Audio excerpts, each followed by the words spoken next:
Worship act की संवैधानिकता पर सुनवाई। सुप्रीम कोर्ट ने कहा, जब तक सुनवाई कर रहे हैं नए धार्मिक मामले दर्ज नहीं किए जाएंगे। नमस्कार, मैं नंदन सिंह बिष्ट। आप देख रहे हैं इमेम दस्तावेज। अगर आप इस वीडियो को YouTube चैनल पर देख रहे हैं और चैनल पर नए हैं तो चैनल को सब्सक्राइब करें, बेल का आइकन भी दबाएं। अगर आप इसको फेसबुक पेज पर देख रहे हैं तो पेज को लाइक करें। अगर आप इसको इंस्टाग्राम पर देख रहे हैं तो हमें फॉलो करें और वीडियो को शेयर करते रहें। सुप्रीम कोर्ट में पूजा स्थल कानून प्लेसेज ऑफ वर्शिप एक्ट 1991 की संवैधानिकता को चुनौती देने वाली याचिकाओं पर सुनवाई हुई। याचिका CPIM, Indian Muslim league, NCP Sharad Pawar, राष्ट्रीय जनता दल MP मनोज कुमार झा समेत 6 पार्टियों ने लगाई हैं। CJI Sanjeev Khanna, justice PV Sanjay Kumar और जस्टिस KB विश्वनाथन की स्पेशल बेंच ने गुरुवार को कहा, जब तक हम इस मामले पर सुनवाई कर रहे हैं तब तक देश में धार्मिक स्थलों को लेकर कोई नया मामला दाखिल नहीं किया जाएगा। केंद्र सरकार हलफनामा दाखिल करे। एक वरिष्ठ वकील ने कहा, जिन जगहों को लेकर केस फाइल किया गया है वहां सर्वे रोका जाए। CJI ने कहा, मथुरा और काशी 2 मामलों की मुझे जानकारी है। और कितने मामले हैं? वरिष्ठ वकील ने कहा, 10 ऐसी जगह हैं। पहले 5 दिसंबर को ही यह सुनवाई होनी थी। उस दिन CJI Sanjeev Khanna, justice VV Sanjay Kumar और जस्टिस मनमोहन की बेंच सुनवाई से पहले ही उठ गई थी। याचिका दायर करने वालों में भाजपा नेता सुब्रमण्य स्वामी, कथावाचक देवकीनंदन ठाकुर, एडवोकेट अश्विनी उपाध्याय समेत कई अन्य शामिल हैं। हिंदू पक्ष की तरफ से लगाई गई याचिकाओं में तर्क दिया गया है कि यह कानून हिंदू, जैन, बौद्ध और सिख समुदाय के खिलाफ है। इस कानून के चलते हुए अपने ही पूजा स्थलों और तीर्थ स्थलों को अपने अधिकार में नहीं ले पाते। तो क्या कहता है प्लेसेज ऑफ वर्शिप एक्ट? पूजा स्थलों और तीर्थ स्थलों का स्वरूप ऐसा ही रखा जाएगा जैसा 15 अगस्त 1947 को था। उन पर विवाद के संबंध में अदालत में कोई मुकदमा या कार्रवाई नहीं होगी। एक्ट के लागू होते वक्त यानी साल 1991 में कोर्ट में चल रहे ऐसे सभी मुकदमे खत्म हो गए थे। सिर्फ राम मंदिर मामले को इससे बाहर रखा गया था। कोर्ट रूम से लाइव। CJI, जब तक हम ना कहें कोई नहीं बोलेगा। Solicitor general mister Tushar Mehta, केंद्र का जवाब अभी दाखिल नहीं किया गया है। सॉलिसिटर जनरल, हम फाइल करेंगे। CJI, जो भी जवाब हो आप फाइल कीजिए। याचिकाकर्ताओं को एक कॉपी दीजिए। जब तक जवाब नहीं दाखिल होता हम सुनवाई नहीं कर सकते। किसी का भी मुद्दा हो हम उसे उठाएंगे। सुनवाई की अगली तारीख तक कोई भी याचिका दाखिल नहीं की जाएगी और ना ही रजिस्टर्ड की जाएगी।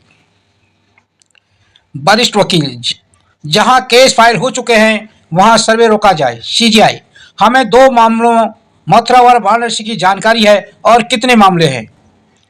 वरिष्ठ वकील, ऐसी 10 जगह हैं। CJI, हम किसी को रोक नहीं रहे हैं, सभी को बोलने का हक है। अभी हम मथुरा और वाराणसी पर बात करेंगे। सीनियर एडवोकेट अंसारिया, कुछ और सवाल हैं।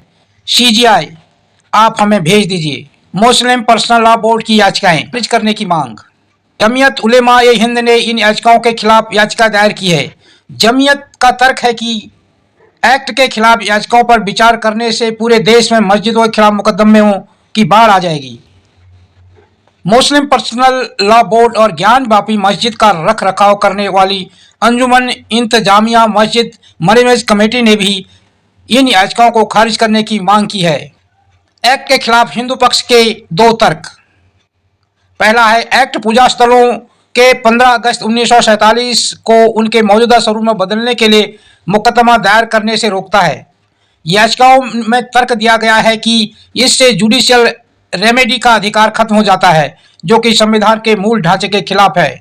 दूसरा तर्क, एक्ट की धारा 2, 3, 4 की संवैधानिक वैधता को चुनौती दी गई है।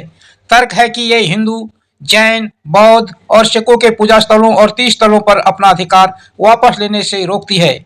वहीं वक्फ एक्ट की धारा 107 ऐसा करने की अनुमति देती है।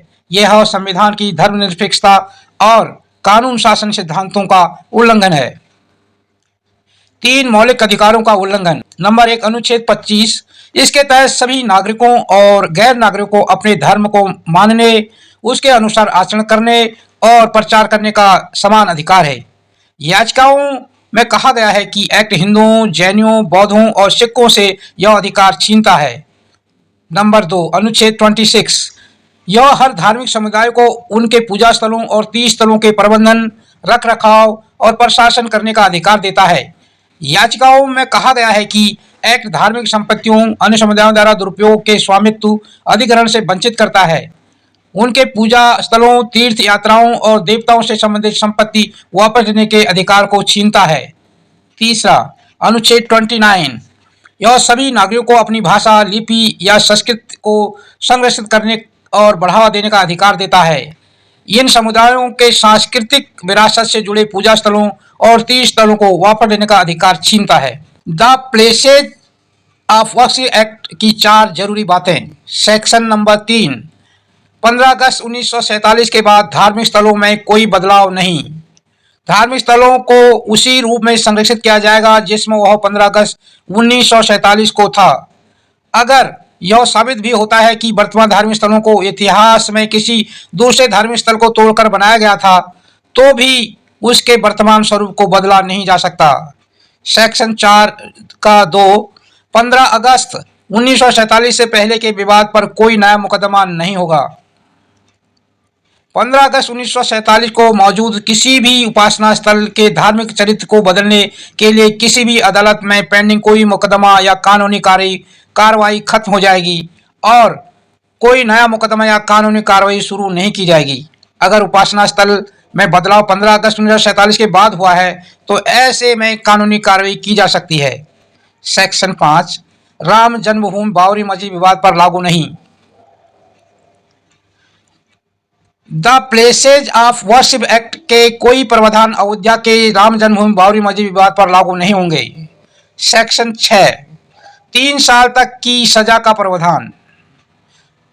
अगर कोई व्यक्ति इस एक्ट के सेक्शन 3 का उल्लंघन करता है तो उसे 3 साल तक की सजा और जुर्माना भरना पड़ सकता है। यूपी, एमपी, राजस्थान समेत कई राज्यों में मंदिर मस्जिद मामले। सुप्रीम कोर्ट के वकील हरिशंकर जैन ने 19 नवंबर को उत्तर भारत के संबल जिले के सिविल कोर्ट में याचिका दायर की। इसमें दावा किया गया कि संबल की जामा मस्जिद की हरिहर मंदिर था। उसी दिन याचिका स्वीकार हो गई। अगले दिन कोर्ट ने जामा मस्जिद के सर्वे का आदेश दे दिया। 5 दिन बाद यानी 24 नवंबर को टीम सर्वे के लिए फिर जामा मस्जिद पहुंची। वहां लोगों की भीड़ जमा हो गई। पथराव और गोलाबारी के बीच 5 लोगों की मौत हो गई। इसके 2 दिन बाद हिंदू सेना के अध्यक्ष विष्णु गुप्ता ने राजस्थान की अजमेर शरीफ दरगाह के संकट मोचन महादेव मंदिर होने का दावा कर दिया। कोर्ट ने याचिका स्वीकार कर ली। देश भर के अलग अलग हिस्सों में ये सिलसिला जारी है। इस मामलों से पहले वाराणसी में ज्ञान बापी मस्जिद, मथुरा में श्री कृष्ण जन्मभूमि ईदगाह और मध्य प्रदेश में धार में गौशाला में मस्जिद को लेकर मुकदमा दायर किए जा चुके हैं। राम मंदिर का फैसला आने के बाद इन मामलों में तेजी आई है। देश में पूजा स्थल विवाद 4 चर्चित मामले। मथुरा श्री कृष्ण जन्मभूमि और शाही ईदगाह मस्जिद विवाद। वाराणसी काशी विश्वनाथ मंदिर और ज्ञान बापी मस्जिद विवाद। संबल जामा मस्जिद और हरिहर मंदिर विवाद। अजमेर शरीफ दरगाह में महादेव मंदिर का दावा। खबरें क्या